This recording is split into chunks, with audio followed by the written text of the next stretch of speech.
നമസ്കാരം. കൂക്കുംബർ സിറ്റിയിൽ നിന്നും നിങ്ങളുടെ സെലസ് മേലോരമാണ്. കഴിഞ്ഞ ദിവസം മേലോരം റോഡുമായിട്ട് ബന്ധപ്പെട്ട് മറ്റൊരു വീഡിയോ ചെയ്തിട്ടുണ്ടായിരുന്നു. ആ വീഡിയോയിൽ പലരും ചോദിച്ചു കേട്ടു, മഴ പെയ്യുമ്പോൾ റോഡിലേക്ക് കല്ലും മണ്ണുമല്ല ഒലിച്ചു വരുന്നത് സാധാരണ സംഭവമല്ലേ, ഇതിന് ഇത്രമാത്രം രോഷാകുലനാകേണ്ട കാരണം എന്ത് എന്ന്. അപ്പോൾ ഇതിൻ്റെ ഒരു നിജസ്ഥിതി നിങ്ങളിലേക്ക് എത്തിക്കുക എന്നുള്ളതാണ് ഈ വീഡിയോയുടെ ഉദ്ദേശം. നമ്മൾ മെയ് മാസം 23-ാം തീയതി, അതായത് ഏകദേശം ഒരു 5 മാസം മുന്നേ തന്നെ ഈ വിഷയത്തിൽ മറ്റൊരു വീഡിയോ ചെയ്തിട്ടുണ്ടായിരുന്നു. അന്ന് ഞാൻ വളരെ വ്യക്തമായിട്ട് പറഞ്ഞിരുന്നു, ഇത്രയും കുന്നും മലയും നിറഞ്ഞ ഈ ഒരു പ്രദേശത്ത് ഈ മഴക്കാലം ആരംഭിക്കാൻ പോകുന്ന സമയത്ത് കൈത കൃഷിക്ക് വേണ്ടിയോ അല്ലെങ്കിൽ മറ്റെന്തിനു വേണ്ടിയാണെങ്കിലും ഇതുപോലെ മണ്ണ് കുത്തിയിളക്കി ഉള്ള പ്രവർത്തനങ്ങൾ ചെയ്തു കഴിഞ്ഞ് കഴിഞ്ഞാൽ മഴ പെയ്യുമ്പോൾ ഈ മണ്ണെല്ലാം കുത്തിയൊലിച്ച് റോഡിലേക്ക് വരുമെന്നും അല്ലെങ്കിൽ അവിടെ ഉരുള് പൊട്ടാൻ പോലും സാധ്യതയുണ്ട് എന്ന തരത്തിൽ നമ്മൾ നേരത്തെ തന്നെ ഇതുമായിട്ട് ബന്ധപ്പെട്ട് മെസ്സേജ് കൊടുത്തതാണ്.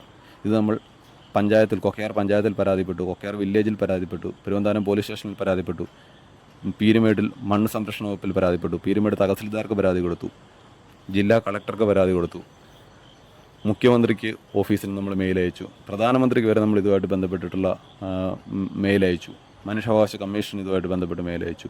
ഇങ്ങനെയുള്ള എല്ലാ അതോറിറ്റീസിനും, നമുക്കറിയാവുന്ന എല്ലാ അതോറിറ്റീസിനും നമ്മൾ ഇതുമായിട്ട് ബന്ധപ്പെട്ടിട്ടുള്ള കംപ്ലയിൻറ്റ്സ് കൊടുത്തതാണ്. ഇപ്പോൾ ഹയർ അതോറിറ്റീസിൽ പലയിടത്തും നമുക്ക് കളക്ടർക്കാണല്ലോ അല്ലെങ്കിൽ മുഖ്യമന്ത്രിയുടെ ഓഫീസിലാണെങ്കിലും പ്രധാനമന്ത്രിയുടെ ഓഫീസിലാണെങ്കിലും മനുഷ്യാവകാശ കമ്മീഷനിലാണെങ്കിലും ഇങ്ങനെയുള്ള അതോറിറ്റീസിൽ നമ്മൾ കംപ്ലയിൻറ്റ് കൊടുത്തപ്പോൾ അവിടെ നിന്നല്ല നമുക്ക് കിട്ടിയിട്ടുള്ള റിപ്ലൈ, ഈ ഒരു വിവരം നമ്മുടെ ലോക്കൽ അതോറിറ്റിയിലേക്ക്, അതായത് നമ്മുടെ പഞ്ചായത്തിലേക്ക് അല്ലെങ്കിൽ വില്ലേജിലേക്ക് ഈ ഒരു വിവരം കമ്മ്യൂണിക്കേറ്റ് ചെയ്തിട്ടുണ്ട്. അവിടെ നിന്നാണ് ഇതിൻ്റെ നടപടി എടുക്കേണ്ടത് എന്നുള്ളൊരു വിവരമാണ് നമുക്ക് കിട്ടിയിരിക്കുന്ന മെസ്സേജ്. പക്ഷേ ഈ ഒരു പറഞ്ഞ ലോക്കൽ അതോറിറ്റീസിൽ നിന്ന് യാതൊരുവിധ നടപടികളും ഇതുമായിട്ട് ബന്ധപ്പെട്ട് എടുത്തായിട്ട് കാണുന്നില്ല. ഈ റോഡിൻ്റെ പ്രധാന ഗുണഭോക്താക്കൾ എന്ന് പറയുന്നത്, അല്ലെങ്കിൽ ഈ റോഡ് പ്രധാനമായിട്ടും കടന്നു പോകുന്ന കൊക്കയാർ പഞ്ചായത്തിൻ്റെ 3-4 വാർഡുകളിലൂടെയാണ്. അപ്പോൾ ഈ 3-ാം വാർഡിൻ്റെ മെമ്പർ എന്ന് പറയുന്നത് ഇടതുപക്ഷക്കാരനും 4-ാം വാർഡിൻ്റെ മെമ്പർ ഒരു വലതുപക്ഷക്കാർ, അതായത് LDF UDF മെമ്പേഴ്സാണ് ഈ 2 വാർഡിലും ആയിട്ട് ബന്ധപ്പെട്ടുള്ളത്.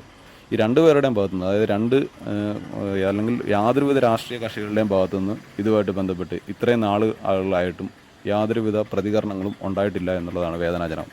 ഇതേ രാഷ്ട്രീയക്കാരെല്ലാവരും അടുത്ത മാസം ഇലക്ഷൻ ഡിക്ലെയർ ചെയ്യുമ്പോൾ ഇതേ റോഡിനെ വിഷയമാക്കി നമ്മുടെ എല്ലാം അടുത്ത് വോട്ടിന് വേണ്ടി വരും എന്നുള്ളത് മറ്റൊരു സത്യം. അന്ന് നമ്മളെല്ലാവരും ഇവരെ വിശ്വസിച്ച് അല്ലെങ്കിൽ ഗതികേട് കൊണ്ട് ഇടതും വലതും മാറി മാറി വോട്ടും ചെയ്യും. എന്തായാലും കുറച്ച് ആളുകൾ സോഷ്യൽ മീഡിയയിലും മറ്റും പ്രതികരിച്ച് അടുത്ത ദിവസം തന്നെ എസ്റ്റേറ്റിൻ്റെ ഭാഗത്തുനിന്ന് ഒരു JCB അറേഞ്ച് ചെയ്ത് റോഡിലെ ചെളി നീക്കം ചെയ്യാനുള്ള നടപടികളുണ്ടായി.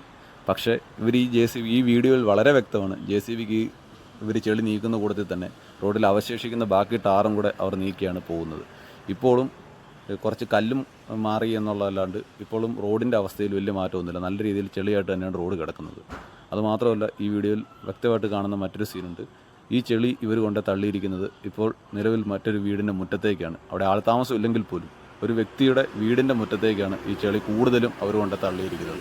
ഇത്രയും ശോചനമായ ഒരവസ്ഥ ഈ റോഡിൽ ഇന്നും നിലനിൽക്കുന്നുണ്ടെങ്കിലും പിന്നെയും അടുത്ത ദിവസങ്ങളിൽ മഴ പെയ്യുമ്പോഴും മേളിൽ നിന്ന് ചെളി റോഡിലേക്ക് ഒഴുകി വന്നുകൊണ്ടിരിക്കുകയാണ്. നമ്മുടെ അധികാരികളുടെ ഭാഗത്തു നിന്നോ രാഷ്ട്രീയ നേതാക്കളുടെ ഭാഗത്തു നിന്നോ യാതൊരു വിധത്തിലുള്ള പ്രതികരണങ്ങളോ അല്ലെങ്കിൽ യാതൊരു വിധത്തിലുള്ള നടപടികളോ ഇന്നുവരെയും ഉണ്ടായിട്ടില്ല.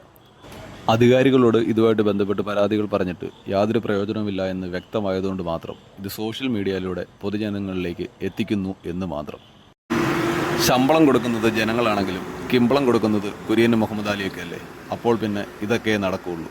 ആരോട് പറയാൻ, ആര് കേൾക്കാൻ? എല്ലാവർക്കും ഒരു നല്ല ദിവസം ആശംസിക്കുന്നു.